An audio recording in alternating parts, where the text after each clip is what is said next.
तो पिछली क्लास में हमने क्या देखा था कि कैसे हम कैसे हम तीन चीजें देखी थी मेनली। अगर मैं बात करूं आपसे तो तीन चीजें क्या क्या देखी थी। ये देखा था मैंने gram atomic mass. Gram atomic mass क्या होता है कि जब हम एक मोल एटम्स का मास निकालते हैं या फिर एक मोल एटम का जो मास होता है उसी को हम ग्राम एटॉमिक मास बोलते हैं। दूसरा क्या होता है ग्राम मॉलिक्यूलर मास, एक मोल मॉलिक्यूल का मास। किसी भी कोई भी एक मॉलिक्यूल है उसका एक मोल बोले तो 6.022 into 10⁻23 मॉलिक्यूल्स का मास जो होगा उसी को हम क्या बोलेंगे, या फिर Na मॉलिक्यूल्स का मास जो होगा उसी को हम क्या बोलेंगे, उसका ग्राम मॉलिक्यूलर मास बोलेंगे। सिमिलरली आयंस क्या होता है कि एक मोल आयंस का मास जो होता है उसी को हम क्या बोलते हैं, ग्राम आयनिक मास कहते हैं। तो इन तीन तरह के मासेस होते हैं, ठीक है, अलग अलग चीजों के लिए। सैंपल पे डिपेंड करता है कि सैंपल मेरा आयनिक है, मॉलिक्यूलर सैंपल है, आयनिक सैंपल है या फिर एटॉमिक सैंपल है, उस बेसिस पे।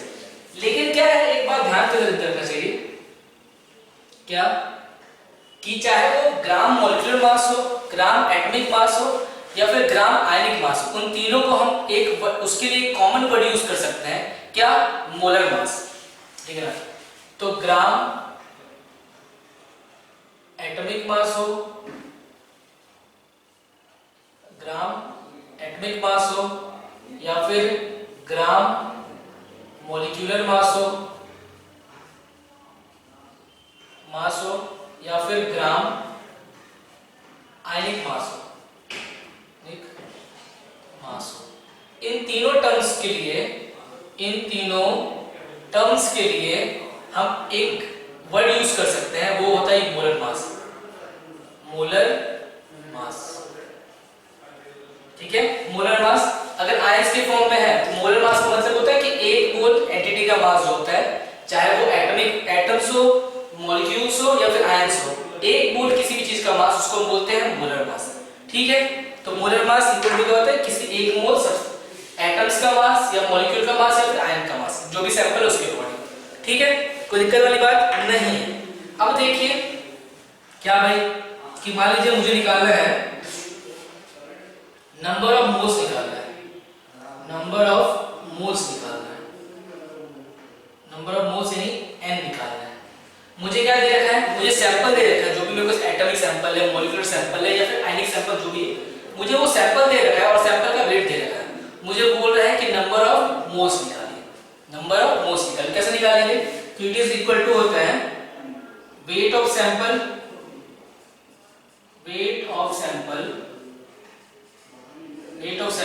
ग्राम में। एक बात और, हाँ, मोलर मास का जो यूनिट होता है वो हमेशा ग्राम होता है। Molar mass is always represented in grams. ठीक है, तो wait of sample in gram divide by molar मास।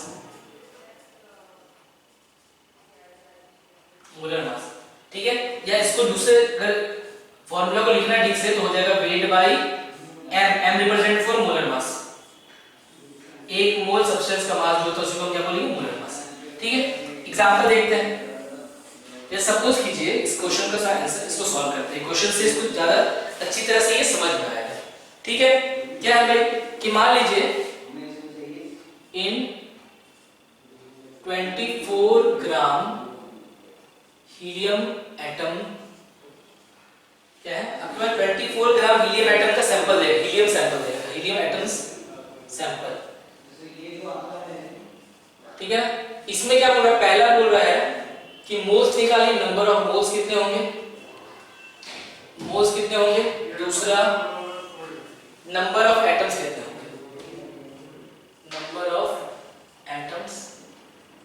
होंगे, ये निकालता है। चलिए वेरी गुड, बहुत अच्छा है, सॉल्व करते हैं। आप देख सकते हैं कि एक एटॉमिक सैंपल, जो सैंपल है वो एटम्स की फॉर्म है। हीलियम क्या होता है, एक एटम ही तो है भाई।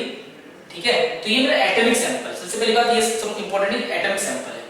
ठीक है, तो चलिए क्या होता है, मोल्स इक्वल टू क्या होता है, मोल्स इक्वल टू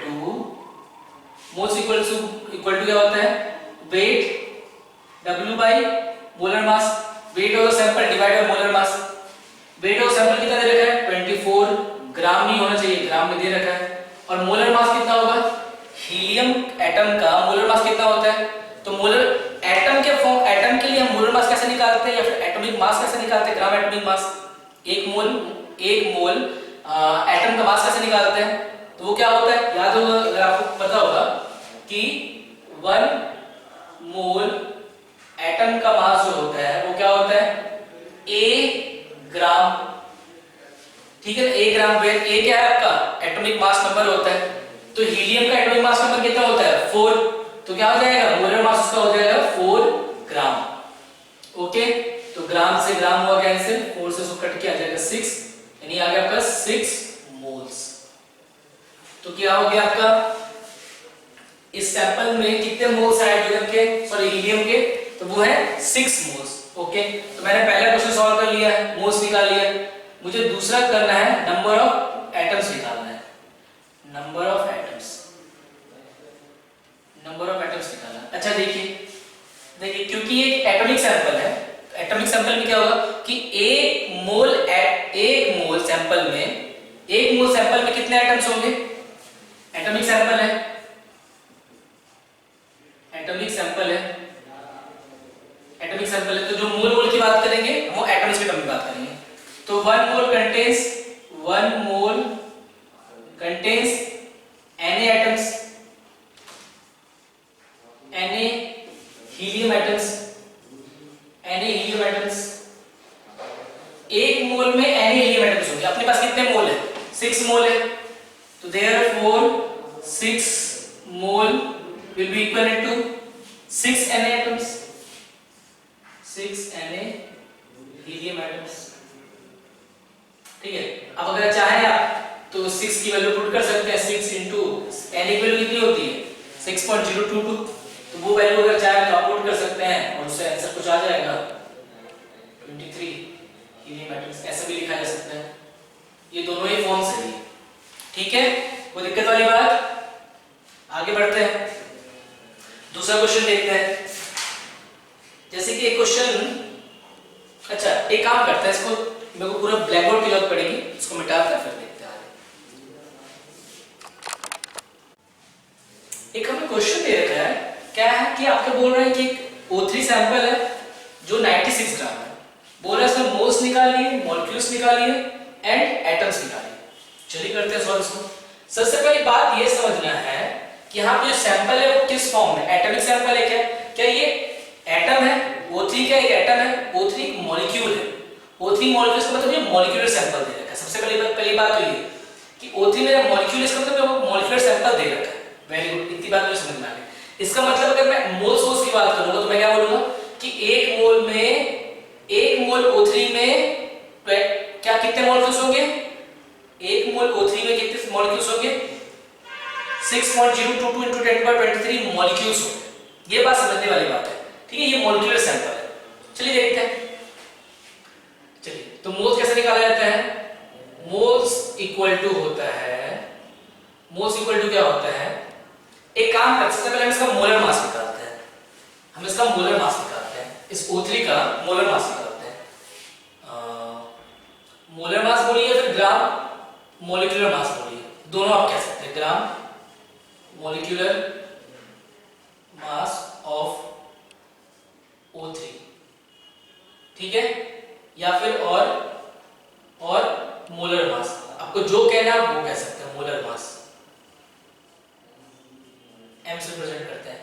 क्या होगा ये मोलर मास बोलिए फिर ग्राम मॉलिक्यूलर मास बोलिए, क्या हो जाएगा, देखिए ये होता है आपका क्या मॉलिक्यूलर मास ग्राम में, तो O3 के एक मॉलिक्यूलर का मास कितना होता है, ऑक्सीजन कितना होता है, ये होता है 48 ग्राम, ठीक है ना। O3 की बात करें, 3 ऑक्सीजन है तो इसका 16, इसका 16, इसका 16, तो टोटल मिला के जो मॉलिक्यूलर मास हो जाएगा वो हो जाएगा कितना, वो हो जाएगा आपका 48 AMU। लेकिन अगर मोलर मास की बात करें तो हो जाएगा 48 ग्राम, क्योंकि मोलर मास होता है वो किसमें होता है, ग्राम में होता है, तो आपका मोलर मास कितना 48 ग्राम। तो अब बात करते हैं मोल्स का, पहला क्वेश्चन है मोल्स निकालना है मुझे, तो मोल्स इक्वल टू क्या होता है, गिवन वेट, जितना वेट दे रखा है डिवाइड बाय मोलर मास, तो कितना गिवन वेट है 96 ग्राम और मोलर मास कितना है इसका 48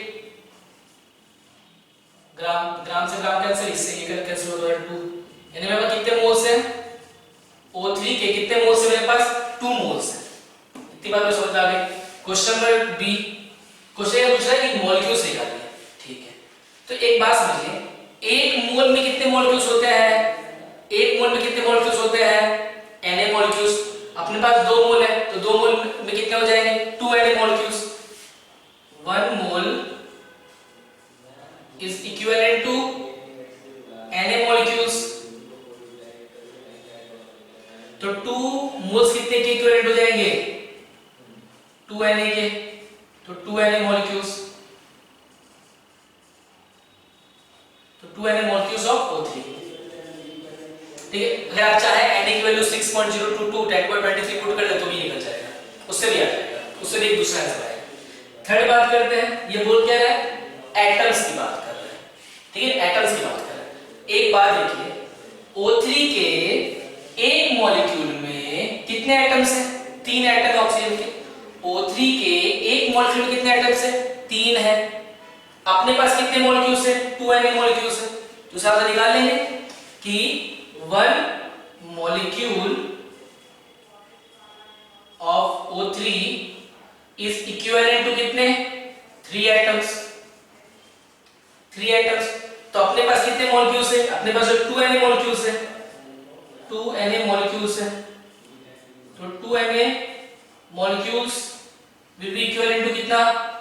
तो 3 into 2 Na, which is equal to 6 Na molecules, 6 Na atoms, sorry, 6 Na atoms। ठीक, इस तरह से हमने क्या निकाले? नंबर ऑफ एटम्स में निकाल लिया है। नेक्स्ट क्वेश्चन सॉल्व करते हैं। एक दे रखा है मुझे कि 28 ग्राम, एक क्वेश्चन दे रखा है एग्जांपल कि 28 ग्राम N-3 सैंपल है। N-3 sample is given to us. इसमें क्या बोल रहा है? अब निकालो एक, सबसे पहले मोल्स निकालो। दूसरा क्या यहां मॉलिक्यूल्स निकाल सकते हैं? यहां पे आयंस निकालें, क्योंकि ये आयंस है, N-3 आयंस है, तो आयंस निकालो। थर्ड सी, आयंस निकाल लिया। उसके बाद आप ये निकालो कि इसमें नंबर ऑफ इलेक्ट्रॉन्स कितने होंगे? नंबर ऑफ इलेक्ट्रॉन्स कितने होंगे? ठीक है, नंबर ऑफ इलेक्ट्रॉन्स निकाल लिया। डी, चार्ज कितना होगा? चार्ज वो निकालिए। ठीक है, ये 3 चीज निकालना है। और अगर थोड़ा सा स्पेस और बच जाए तो इसमें निकालना है number of protons, number of protons. ठीक है, वो भी दिखता है। तो देखिए कैसे सॉल्व करें क्वेश्चन को। सबसे पहले क्या है? सबसे पहले ये बात समझने की जरूरत है कि मेरा ये जो सैंपल दे रखा है ये एक आयनिक सैंपल है। N-3 के आयंस होते हैं, तो ये आयनिक सैंपल है। जो सैंपल मेरे पास अगर बॉक्स में मेरे को ये सैंपल दे रखा है तो उसमें क्या N- सारे के सारे N-3 आयंस है, यानी ये आयनिक सैंपल है। इसका मतलब क्या होगा? 1 मोल आयनिक सैंपल में, उस 1 मोल आयनिक सैंपल में क्या होगा? Na आयंस होंगे। 1 मोल आयनिक सैंपल में Na आयंस होंगे। इसका मतलब यही होता है। तो सबसे पहले क्या करते हैं, हम एक काम करते हैं, इसका मोलर मास निकाल लेते हैं। मोलर मास निकाल सबसे पहले। Molar mass of ion, of N-3 ion. N-3 ion का मोलर मास निकालते हैं। ठीक है, चलिए सॉल्व करते हैं। देखिए मोलर मास क्या होता है? नाइट्रोजन N-3 है। तो देखिए एक बात समझिए, इलेक्ट्रॉन के आने या जाने से मास पे कोई फर्क नहीं पड़ता। ठीक है ना? तो नाइट्रोजन का मास कितना होता है? 14 AMU होता है। तो यहाँ पर मुझे मोलर मास निकालना है, तो 14 ग्राम हो जाएगा। तो मोलर मास कितना हो गया? 40 ग्राम। ठीक है, तो मैंने मोलर मास निकाल लिया। मुझे मोल्स निकालना है। पहला क्वेश्चन मोल्स। तो मोल्स इक्वल टू क्या होता है? Given mass by molar mass. Given mass कितना है? 28 और मोलर मास कितना होता है? 14। कट किया तो जाएगा 2 मोल्स। ये नंबर ऑफ मोल्स तो मुझे पता चला कितने हैं यहाँ पे?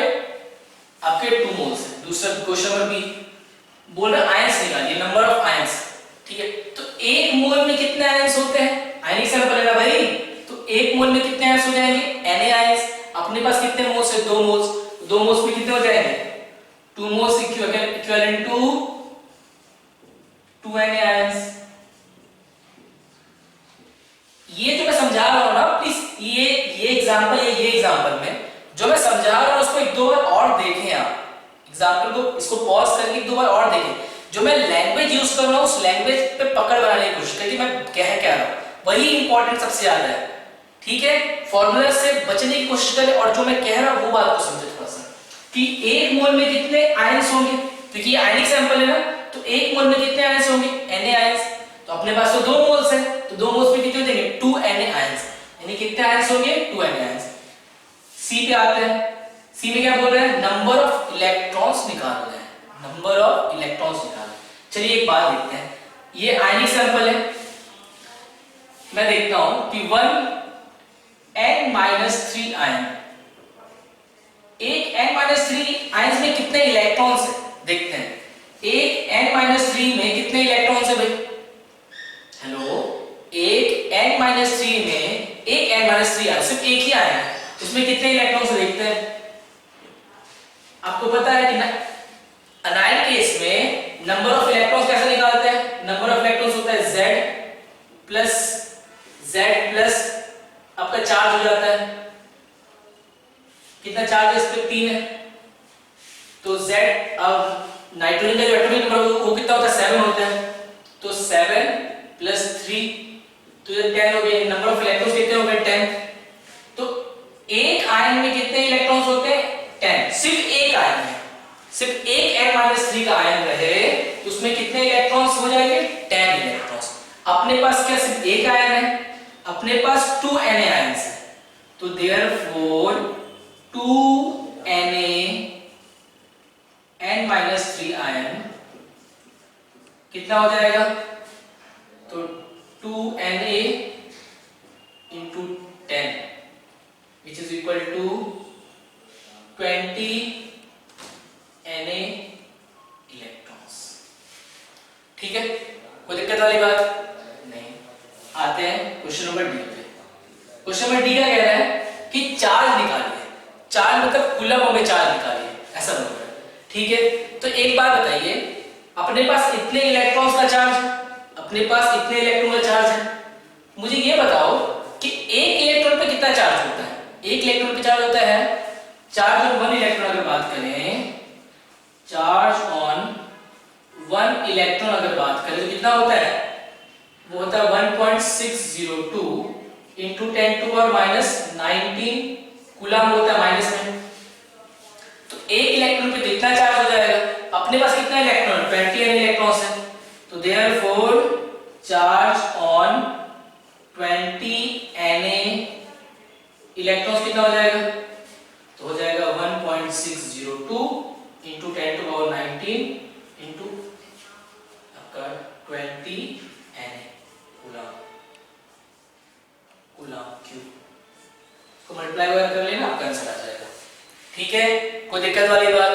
नेक्स्ट क्वेश्चन डी, अब ई पे आते हैं, बोल रहे हैं नंबर ऑफ प्रोटॉन्स निकालिए। तो एक बार बताओ कि number of protons in 1n-3 ion में कितना है। ठीक है, तो नाइट्रोजन, एक बात समझो, एक बात हमेशा समझ के रखिएगा कि इलेक्ट्रॉन के आने या जाने से नंबर ऑफ प्रोटॉन्स को कभी फर्क नहीं पड़ता। ठीक है ना, इलेक्ट्रॉन्स के आने या जाने से कैटायन बने या फिर एनायन बने, उससे नंबर ऑफ प्रोटॉन्स पे कोई फर्क नहीं पड़ता, नंबर ऑफ न्यूट्रॉन्स पे कोई फर्क नहीं पड़ता, इस बात का हमेशा ध्यान रखें। तो क्या है, ये नाइट्रोजन आइटम से बना है, ये जो n-3 बना वो बना किस नाइट्रोजन आइटम से, तो 3 इलेक्ट्रॉन बस इसके अंदर आ गया, लेकिन नंबर ऑफ प्रोटॉन तो सेम ही रहेगा, और नंबर ऑफ प्रोटॉन्स कितना किसके इक्वल होता है, वो एटॉमिक नंबर के इक्वल होगा। नाइट्रोजन का एटॉमिक नंबर कितना होता है 7, तो एक n-3 में कितने इलेक्ट्रॉन्स, n-3 में कितने प्रोटॉन्स होते हैं 7 प्रोटॉन्स, 7p। अपने पास कितने आयंस हैं, अपने पास इतने कहां गए, अपने पास इतने आयंस है 2Na आयंस है, therefore number of proton in 2Na ions कितने हो जाएंगे 7 into 2Na which is equal to 14 Na protons. ठीक है, तो हमने क्या तीनों तरह के एग्जांपल्स कर लिए, चाहे एटॉमिक सैंपल हो, मॉलिक्यूलर सैंपल हो या फिर आयनिक सैंपल, इन तीनों का हमने एग्जांपल एग्जांपल देख लिया, इसको ढंग से देखें और ढंग से समझ में आएगा।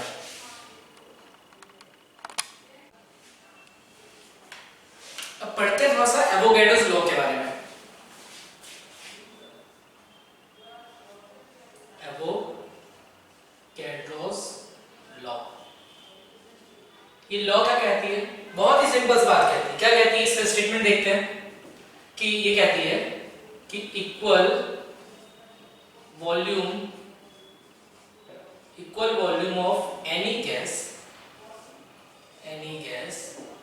Eight same temperature and pressure, equal volume of any gas at same temperature and pressure contains same number of molecules या फिर आप मोल्स कह सकते हो, और मोल्स क्या है भाई? ये स्टेटमेंट है इसका, किसका? एवोगैड्रोस लॉ का। एवोगैड्रोस लॉ क्या कहती है कि चाहे आप कितने भी आप कोई भी गैस ले लो, अगर वो सेम टेम्परेचर और प्रेशर पे रखे हुए हैं तो इक्वल वॉल्यूम में इक्वल नंबर ऑफ मॉलिक्यूल्स आएंगे। एग्जांपल से समझते हैं इस चीज को। जैसे मान लीजिए कि मैं 3 बॉक्स रख रहा हूं, 3 बॉक्स है मेरा, 3 बॉक्स है, इन सबका वॉल्यूम मान लीजिए कि V है। इन सबका वॉल्यूम मैंने फिक्स कर दिया, सेम टेम्परेचर प्रेशर रखे हैं, सबका वॉल्यूम भी क्या है? सबका वॉल्यूम सेम है। अगर मैं बोल रहा हूं इसमें मैं हाइड्रोजन गैस रख देता हूं, इसमें मैं हीलियम गैस रख देता हूं, इसमें मैं रख देता हूं ऑक्सीजन गैस, सबका वॉल्यूम सेम है, तो क्या होगा? इन सब बॉक्सेस में सेम नंबर ऑफ मॉलिक्यूल्स आएंगे इन गैसेस के। मॉलिक्यूल्स बोले या फिर सेम नंबर ऑफ मोल्स आएंगे। जैसे मान लीजिए कि मैं बोलूं कि अगर H2 वाला जो ये जो कंटेनर इसके अंदर मैं बोलता हूं इसके अंदर 1 मोल गैस पड़ा हुआ है, तो इसमें कितना होगा? इसमें 1 मोल गैस पड़ा होगा। क्यों? क्योंकि वॉल्यूम सेम है। अगर वॉल्यूम सेम होगा तो नंबर ऑफ मॉलिक्यूल्स या फिर नंबर ऑफ मोल्स भी सेम ही आने वाले हैं। तो कितना हो जाएगा? इसमें 1 मोल ही आएगा, इसमें 1 मोल ही आएगा।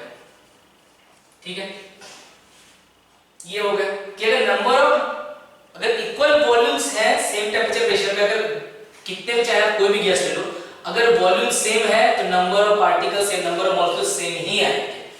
ठीक है, एक बात। इसका दूसरा स्टेटमेंट भी एक हो सकता है, इसी का एक उल्टा करके स्टेटमेंट और भी हो सकता है। क्या? कि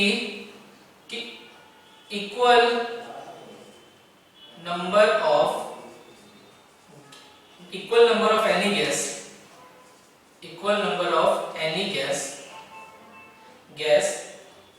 at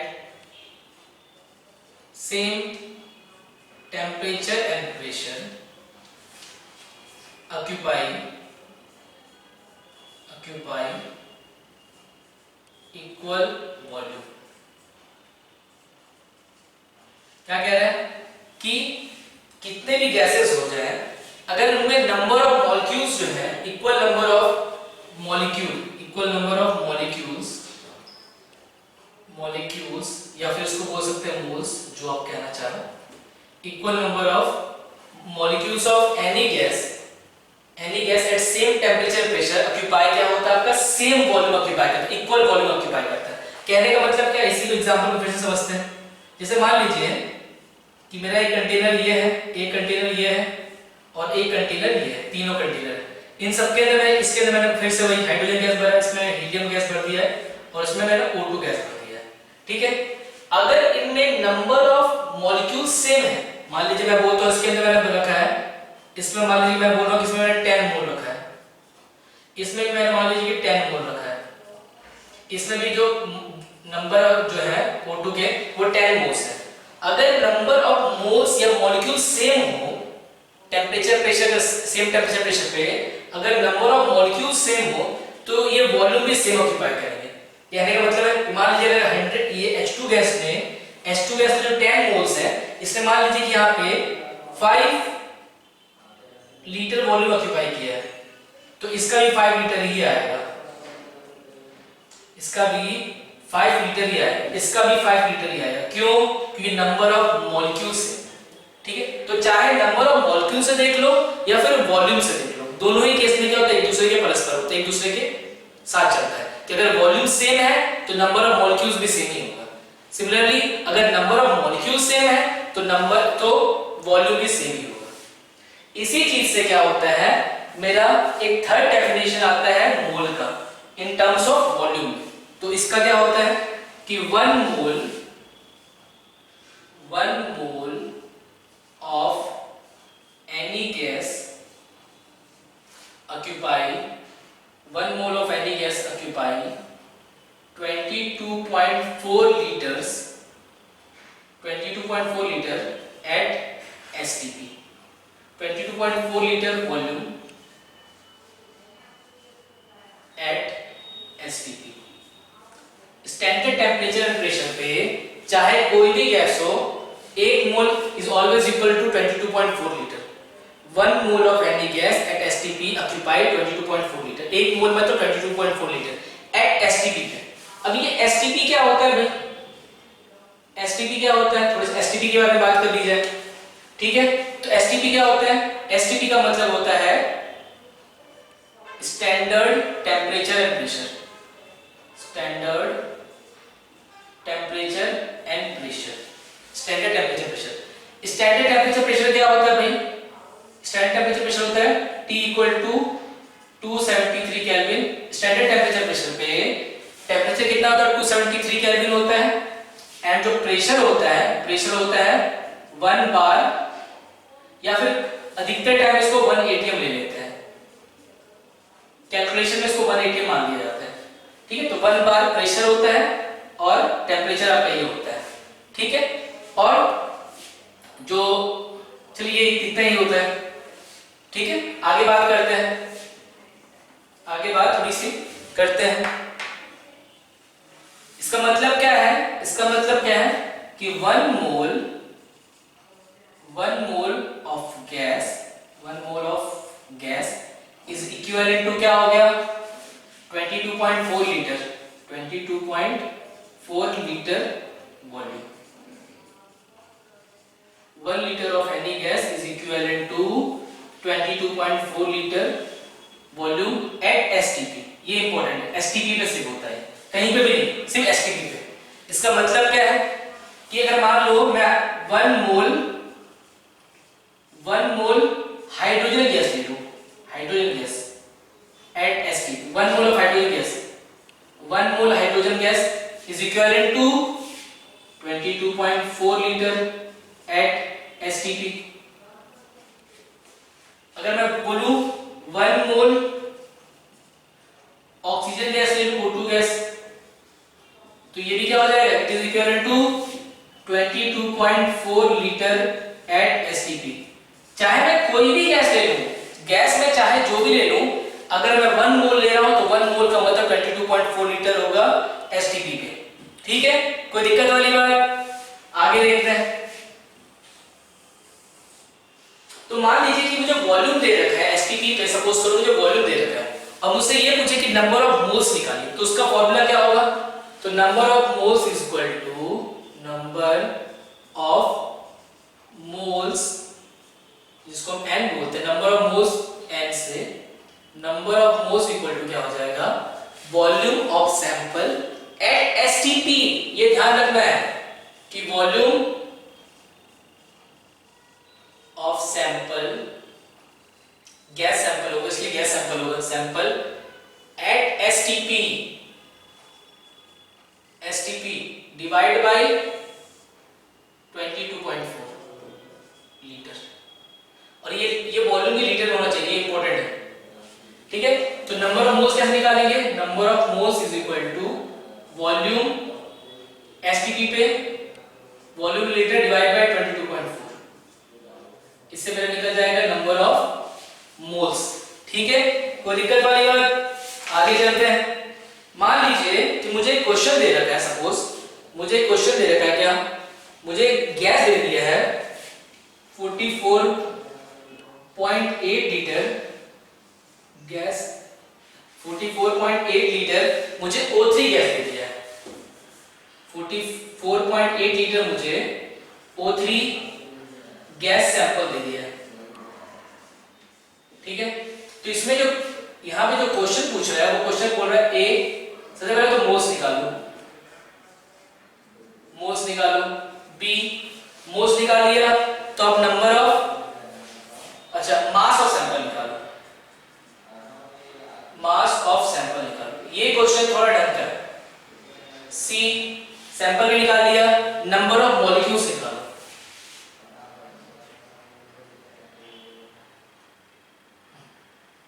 मोल्स निकालो, नहीं ये नंबर ऑफ मॉलिक्यूल्स निकालो, नंबर ऑफ मॉलिक्यूल्स निकालो। ये 3 क्वेश्चन मुझे दे रखा है।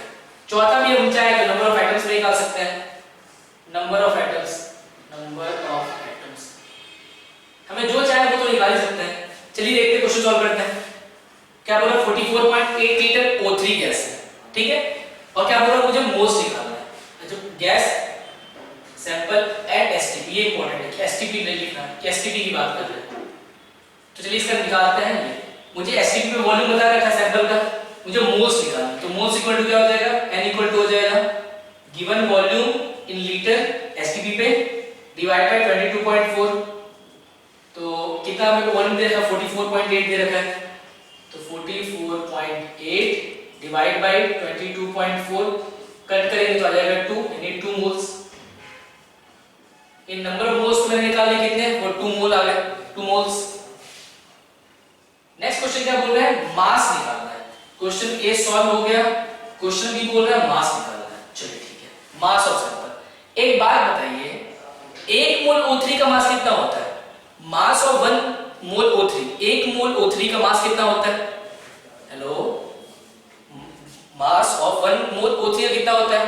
48 ग्राम O3 है ना। 1 मोल O3 का मास कितना होता है? 48 ग्राम। मोल, 1 मोल का मास निकालना आता है ना भाई, मोलर मास इसको कहते हैं। मोलर मास कितना होगा O3 का? कैसे निकालते हैं मोलर मास, पता है ना कि एक मॉलिक्यूल का जो मास होता है उसमें 1 ग्राम लगा दो बस आगे। एक मॉलिक्यूल का जो मास होगा उसमें ग्राम लगा, तो मॉलिक्यूल का मास कितना होगा O3 के? 3 ऑक्सीजन एटम है, एक ऑक्सीजन का 16, तो 3 ऑक्सीजन का 16 32 48, एक मॉलिक्यूल का मास होगा 48 AMU। तो अगर उसका हम मोलर मास निकालेंगे तो मॉलिक्यूलर मास था, अगर मैं मोलर मास निकालूंगा तो क्या हो जाएगा, सेम बट ग्राम आ जाएगा साथ में। तो 1 मोल का कितना होता है आपका, 1 मोल का मास जो होता है वो होता है 48 ग्राम। आपके पास कितना मोल है, 2 मोल्स है, तो 2 मोल्स का कितना हो जाएगा, 2 into 48, ठीक है। देयरफॉर मैं लिख देता हूं कि mass of 1 mole equal to 48 gram. Therefore mass of 2 mole वो कितना हो जाएगा, 48, 1 मोल इंटू 2 यानी 96 ग्राम, ठीक है।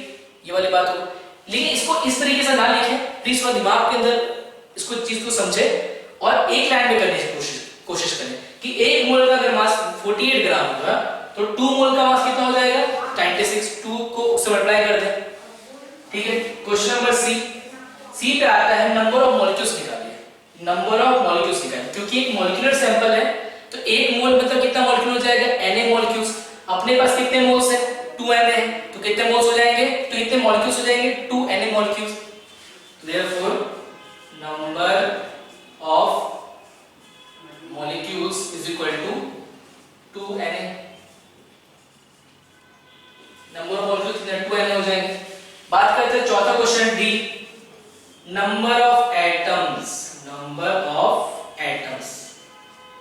एक बात देखिए, एक मॉलिक्यूल में O3 के एक मॉलिक्यूल में कितने एटम हैं, 3 ऑक्सीजन एटम है। ऑक्सीजन ओजोन के, इसको ओजोन बोलते हैं O3। एक मॉलिक्यूल में कितने एटम्स हैं, 3 एटम्स हैं। अपने पास कितने मॉलिक्यूल्स है, 2Na मॉलिक्यूल्स है ना। तो एक में अगर 3 होगा तो 2Na में कितना हो जाएगा, 2Na into 3, तो ये हो जाएगा 2Na into 3 यानी 6Na एटम्स। तो इस तरह से मैंने नंबर ऑफ एटम्स भी निकाल लिया है।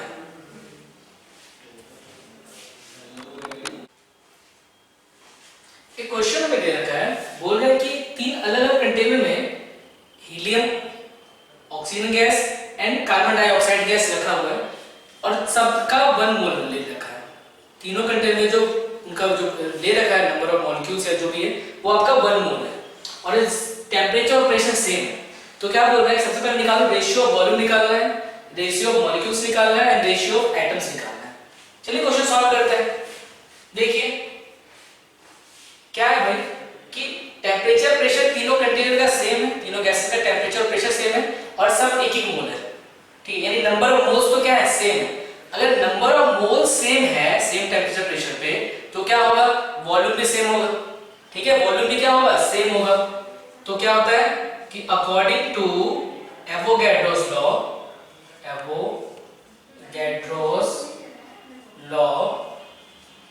क्या भाई कि same number of moles occupy same volume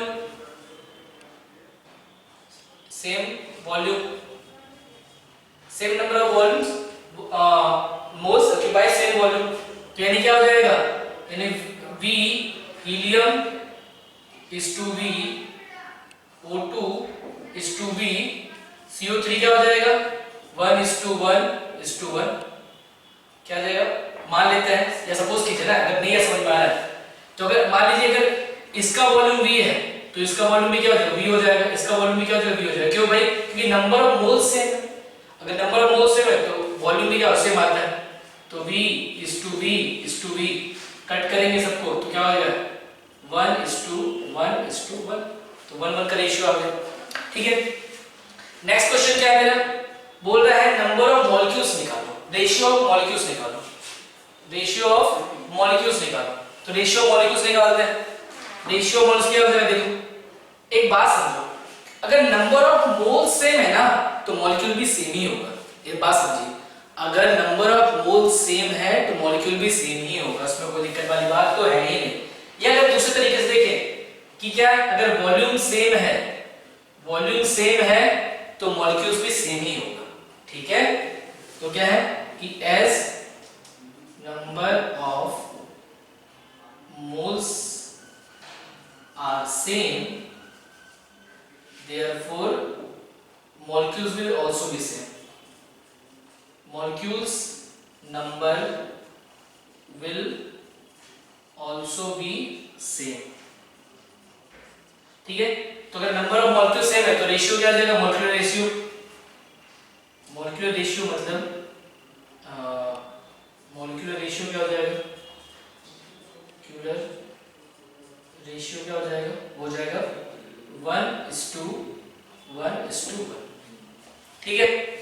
अब नेक्स्ट क्वेश्चन बोल रहा है एटॉमिक रेशियो। सर एक बात बताओ, मॉलिक्यूलर रेशियो क्या है 1:1:1, यानी जितना मॉलिक्यूल हीलियम का होगा उतना ही मॉलिक्यूल ऑक्सीजन का भी होगा और उतना ही मॉलिक्यूल CO2 का भी होगा, ठीक है। तो यहां से हम मॉलिक्यूलर रेशियो से दिमाग लगाएंगे। एक बात सुनो कि एटॉमिक रेशियो क्या होगा, एटॉमिक रेशियो की बात करते हैं, ठीक है ना। या फिर एक काम करते हैं, अच्छा एक एटॉमिक थोड़ा सा समझाने की कोशिश करते हैं, एटॉमिक रेशियो की बात करते हैं। एक बात बताओ, एक मोल हीलियम में कितने, एक मॉलिक्यूल हीलियम के एक मॉलिक्यूल में कितने एटम्स आएंगे, एक, ठीक है ना। वैसे ही एक मॉलिक्यूल ऑक्सीजन में ऑक्सीजन के एक मॉलिक्यूल में कितने एटम्स आएंगे, 2, ठीक है। या चलिए इसको मैं थोड़ा सा ढंग से कर देता हूं आपके लिए, ये थोड़ा सा पेचीदा हो जाएगा काफी ज्यादा, को ढंग से कर देते हैं। जैसे हम बात करते हैं कि number of atoms of helium में कितने, हीलियम का जो सैंपल है 1 मोल सैंपल, उसमें कितने एटम्स होगा, एक ही मोल होगा, 1 मोल हीलियम है तो उसमें कितने मोल्स होंगे, Na एटम्स, ठीक है। Number of atoms in O2 sample में कितने होंगे। एक बात समझिए, एक बात समझता है इसका कि O2 की बात करें, यहां पे कितने कितने मॉलिक्यूल्स होंगे, सबसे पहले ये बात करते हैं मॉलिक्यूल्स कितने होंगे। तो मॉलिक्यूल्स कितने होंगे, मॉलिक्यूल्स जो हो जाएगा आपका वो हो जाएगा, एक मोल में कितने मॉलिक्यूल्स होते हैं, Na मॉलिक्यूल्स, ऑक्सीजन का Na मॉलिक्यूल्स हो जाएगा। और एक मॉलिक्यूल में एटम्स कितना होता है, 2 atom.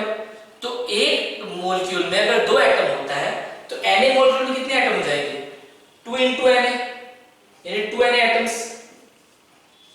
Similarly number of atoms in CO2 sample,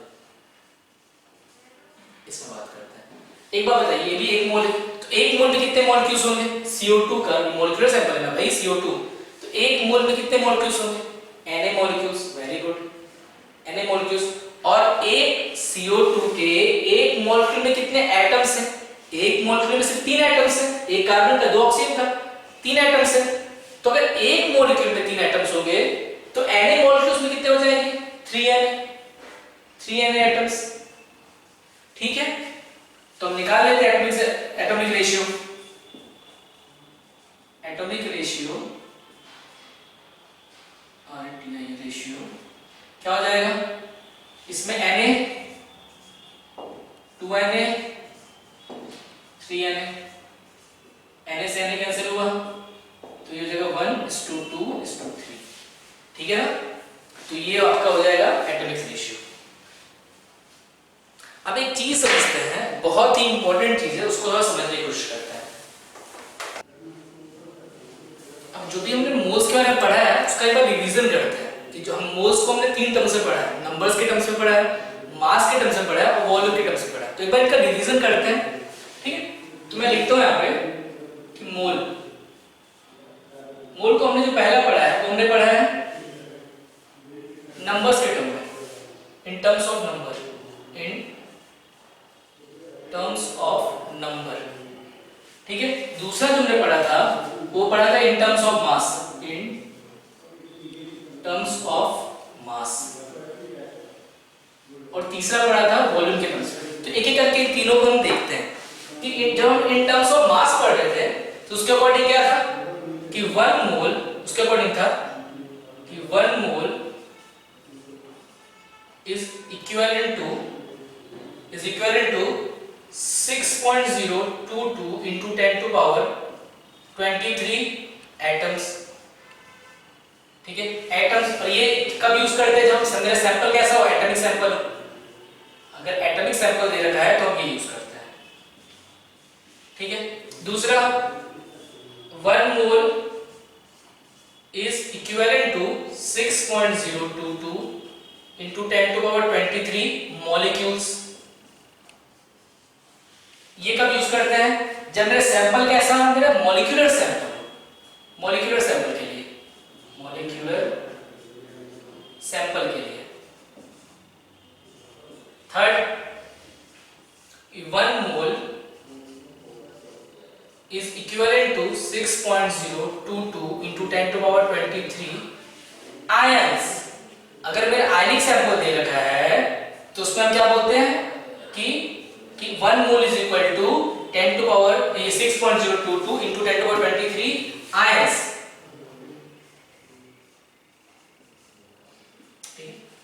next बात करते हैं कि जब मास के टर्म्स में हमें बात करनी हो, ठीक है, मोल्स का definition in terms of mass.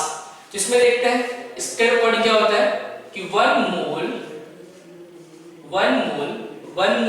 Equivalent. एक मोल का मतलब क्या होता है, एक मोल का मतलब होता है कि एक मोल इक्विवेलेंट, मैं बोलूंगा एक mole is equivalent to mass of एक mole of substance, 1 mole of anything. Atom is 1 mole of atoms. अगर सैंपल मेरा मॉलिक्यूल है तो 1 मोल ऑफ मॉलिक्यूल, या फिर अगर मेरा आयन है तो 1 मोल ऑफ आयन। तो 1 मोल is equivalent to gram atomic mass, gram atomic mass, gram atomic mass, gram atomic mass की बात करते हैं। ये किसके लिए यूज करते हैं, ये एटम्स के, ये एटॉमिक सैंपल के लिए यूज करते हैं, एटॉमिक सैंपल। जैसे कि एग्जांपल के तौर पे मैं बात करता हूं इसमें कि मान लीजिए कि 1 मोल ऑफ कार्बन लेता हूं, carbon atom, 1 mole of carbon, तो 1 मोल ऑफ कार्बन एटम्स कितना हो जाएगा, ये हो जाएगा। बताओ कार्बन का एटॉमिक मास क्या होता है, ग्राम एटॉमिक मास कितना होता है, यानी 1 मोल का मास कितना होता है 12 gram, it will be equal to 12 gram, ठीक है ना, 12 ग्राम इसका हो जाएगा। ठीक है, आगे बढ़ते हैं। तो ये आप इस तरीके से निकाल सकते हैं। मान लीजिए कि मेरे को सैंपल दे रखा है मॉलिक्यूल्स के टर्म्स में, तो 1 mole is equivalent to gram molecular mass, gram molecular mass. आप मोलर मास सिंपल समझेंगे तो भी चल जाएगा, मॉलिक्यूलर मास ये कब लेते हैं हम लोग, जब मॉलिक्यूलर सैंपल मुझे दे रखा है, मॉलिक्यूलर सैंपल दे रखा है। ठीक है, इसका मतलब क्या, इसका एग्जांपल देखते हैं। अगर मैं बोल दूं कि 1 mole NH3, 1 mole of NH3, 1 mole of NH3 equal to क्या हो जाएगा, इसका NH3 का ग्राम मोलिकुलर मास कितना होता है, NH3 का ग्राम मोलिकुलर मास कितना होता है, NH3 का ग्राम मोलिकुलर मास कितना होता है बताइए, 617, नाइट्रोजन का 17, सॉरी नाइट्रोजन का 14 और हाइड्रोजन 3, हाइड्रोजन का 3, तो 14 प्लस 3 17 ग्राम आ जाएगा। सिमिलरली अगर आयंस के टर्म्स में दे रखा है 1 मोल इज इक्विवेलेंट टू ग्राम आयनिक मास, आयनिक मास ये कब यूज करते हैं, जब मुझे दे रखा है आयनिक सैंपल दे रखा हो, आयनिक सैंपल। इसका मतलब क्या है, एग्जांपल इसका देख लीजिए। जैसे मान लीजिए मेरे पास दे रखा है 1 मोल मेरे को दे रखा है N-3 आयन, N-3 आयन मुझे दे रखा है, तो 1 मोल ऑफ N-3 आयन कितना हो जाएगा, तो N-3 आयन का ये बताइए ग्राम आयनिक मास कितना होता है, N-3 आयन का ग्राम आयनिक मास कितना होता है, वो होता है 14 ग्राम, तो हो जाएगा आपका 14 ग्राम। तो इस तरीके से हम एटम्स ये मास के टर्म्स में मोल्स को ऐसा पढ़ते हैं। एक थर्ड जो होता है, एक जो इसका थर्ड जो हमने देखा था, वो हमने क्या देखा था, in terms of volume, in terms of volume. Volume के टर्म में हमने क्या पढ़ा था कि 1 mole of any gas is equivalent to 22.4 litre at STP, ठीक है ना, एसटीपी पे 22.4 लीटर होता है। तो ये 3 टर्म्स में हमने वॉल्यूम के टर्म्स में, मास के टर्म्स में और नंबर के टर्म्स में हमने इसको पढ़ा था। ठीक है, तो इसका जो भी फॉर्मूला वगैरह इसको हम एक बार में लिखते हैं कि इन तीनों का, कि number of moles is equivalent to, अगर मान लीजिए कि मुझे दे रखा है नंबर ऑफ एटम्स दे रखा है या फिर नंबर ऑफ पार्टिकल्स दे रखा है, तो अगर नंबर ऑफ पार्टिकल्स दे रखा है तो उनके अगर n से डिवाइड करते थे। ये कब यूज करते हैं, जब मुझे नंबर ऑफ पार्टिकल्स दे रखा है और मुझे बोल रहा है कि नंबर ऑफ मोल्स निकालो, तो n को डिवाइड कर देंगे एवोगैड्रो नंबर से, तो इससे मेरा नंबर ऑफ मोल्स निकल जाएगा। दूसरा क्या था, नंबर ऑफ मोल्स निकालने का, कि अगर मुझे मान लो कि मुझे मास दे रखा है, तो जो भी सैंपल का मास दे रखा है उसको हम मोलर मास से डिवाइड कर दिया करते थे, तो given weight divide by molar mass. Third क्या था, अगर मुझे वॉल्यूम दे रखा है एसटीपी पे, तो हम उसको 22.4 से डिवाइड कर दिया करते थे। तो वॉल्यूम अगर दे रखा है मुझे इन terms of litre at STP, ये इंपॉर्टेंट एसटीपी पे, तो हम इसको 22.4 से डिवाइड कर देते थे, तो मेरा क्या मिल जाता है, नंबर ऑफ मोल्स। तो ये बहुत ही इंपॉर्टेंट चीज है, इसको थोड़ा दिमाग में जानने के लिए। ठीक, अब इसके ऊपर बेस्ड एक एग्जांपल हम लोग करते हैं। तो पीछे जो हमने एक फॉर्मूला लिखा था, उस फॉर्मूला के बेसिस पे हम एक क्वेश्चन करते हैं। जो रिलेशन देखा था, फॉर्मूला का बेसिकली रिलेशन था, ठीक है, तो उसके बेसिस पे हम कुछ एग्जांपल सॉल्व करते हैं।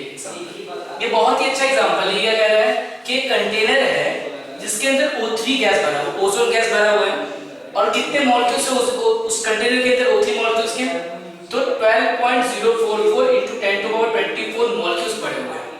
ठीक है, इतने मॉलिक्यूल्स में पड़े हुए। तो बोल क्या रहा है कि उसमें से 96 ग्राम O3 गैस जो थे उसको रिमूव कर लिया गया। तो बोल रहा है रिमेनिंग मोल्स कितने होंगे, मॉलिक्यूल्स कितने होंगे रिमेनिंग मास कितना बचा होगा, और रिमेनिंग जो भी गैस बचा है उसका वॉल्यूम कितना होगा एसटीपी पे, वो निकालना है। चलिए सॉल्व करते हैं क्वेश्चन को। ठीक है, तो सबसे पहले एक काम करते हैं हम, चाहे वो गिवन आपका गिवन नंबर ऑफ मॉलिक्यूल्स हो या जो रिमूव मॉलिक्यूल्स है ऑक्सीजन का, जो भी इसने किया है उन सबको मोल्स में कन्वर्ट करते हैं, क्योंकि मोल्स में हमें सबका रिलेशन पता है कि एक मोल का मास के साथ क्या रिलेशन है, एक मोल का मॉलिक्यूल्स के साथ नंबर ऑफ मॉलिक्यूल्स का क्या रिलेशन है, या एक मोल का वॉल्यूम के साथ क्या रिलेशन है, वो हमें पता है। ठीक है, तो एक काम करते हैं, इसको फटाफट मोल्स में कन्वर्ट कर लेते हैं। तो initial moles of gas, initial moles of gas को मैं n1 बोल देता हूं। हमें कौन सा मोल दे रखा है, या फिर आई इनिशियल कह देता हूं। कितने मोल्स दे रखे हैं, निकालना है। कैसे निकालते हैं, क्या दे रखा है, मुझे मॉलिक्यूल्स का नंबर दे रखा है। मुझे क्या दे रखा है, ये जो मॉलिक्यूलर सैंपल है उसमें मॉलिक्यूल का नंबर दे रखा है। तो अगर मुझे नंबर दे रखा है तो मैं क्या करता हूं, उसको n से डिवाइड कर देता हूं। तो उसके लिए क्या होता है, n डिवाइड बाय n हो जाएगा, यानी 12.044 into 10 to power 24 divide by 6.022 into 10 to power 23 हो जाएगा। इसको कट किया तो 2 टाइम्स में कट हो जाएगा, और इसको कट करेंगे तो आ जाएगा 10, यानी कितनी क्या हो गया आपका 20 मोल्स हो गया। यानी आपके इनिशियल मोल जो लिए थे, इनिशियल मोल टेकन जो है वो कितने हो गए, Ni equal to 20 मोल्स। अब मैं देखता हूं कि मोल्स कितने रिमूव कर दिए, तो मोल्स रिमूव्ड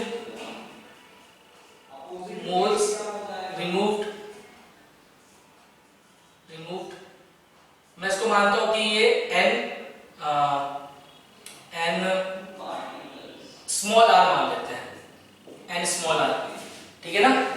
तो मोल्स रिमूव्ड कितने हो गए, तो देखो मोल्स रिमूव्ड जो दे रखा है मुझे ग्राम में दे रखा है, तो ग्राम में अगर दे रखा है तो हम कैसे कन्वर्ट करते हैं, गिवन वेट बाय मोलर मास। तो ये होता है गिवन वेट बाय मोलर मास। तो बताइए O3 का मोलर मास कितना होता है, आपको पता ही होगा, बहुत देर से हम लोग कर रहे हैं, 48 ग्राम, और गिवन वेट कितना है 96 ग्राम से ग्राम में 48 से इसको कैसे किया 2, तो कितना हो गया 2 मोल्स। तो अपने काम की चीजें निकालते हैं कि रिमेनिंग मोल्स कितने होंगे। तो पहला क्वेश्चन, रिमेनिंग मोल्स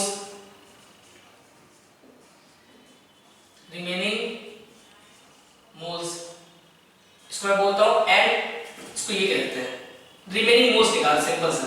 तो रिमेनिंग मोल्स कितना होगा, इनिशियल मोल कितना था 20, और मोल्स कितने रिमूव कर दिए, 2 मोल रिमूव कर दिए, तो कितना बचा 18, यानी 18 मोल्स मेरे बचे होंगे, रिमेनिंग मोल्स मेरे ही होंगे।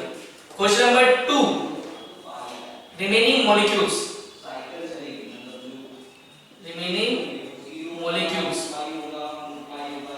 एक बात सोचो, इतने मोल्स बचे थे, एक मोल मतलब कितना होता है, एक मोल मतलब Na मॉलिक्यूल्स, तो 18 मॉलिक्यूल्स, 18 मोल्स से 18 मोल्स मतलब 18 Na मॉलिक्यूल्स, तो 18 Na मॉलिक्यूल्स, ठीक है। नेक्स्ट क्वेश्चन सी, नंबर बोल रहा है रिमेनिंग मास कितना है, रिमेनिंग मास कितना होगा। तो चलिए देखते हैं, एक मोल O3 का मास कितना होता है 48 ग्राम, एक मोल O3 का मास कितना होता है 48 ग्राम। अपने पास कितना मोल्स है, अपने पास कितना 18 मोल्स है ना भाई, तो 18 मोल्स का कितना मास हो जाएगा, देयरफॉर मास ऑफ रिमेनिंग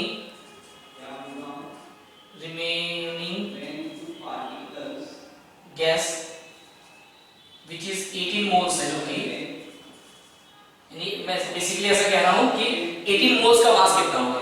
तो एक मोल का मास जो होता है वो होता है 48 ग्राम, तो 18 का कितना हो जाएगा 14 into 18 से 48 into 18, इसको मल्टीप्लाई कर दीजिए, जो वैल्यू आएगा, जो भी वैल्यू आएगा आपका उसको ग्राम में कर दीजिए, इतने ग्राम, 48 into 18 ग्राम, इतने ग्राम, ठीक है। चौथा question, remaining volume, question number D, remaining volume,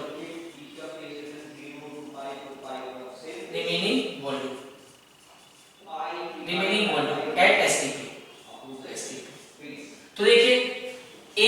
एक मोल गैस का मास कितना होता है एसटीपी पे? 22.4 होता है।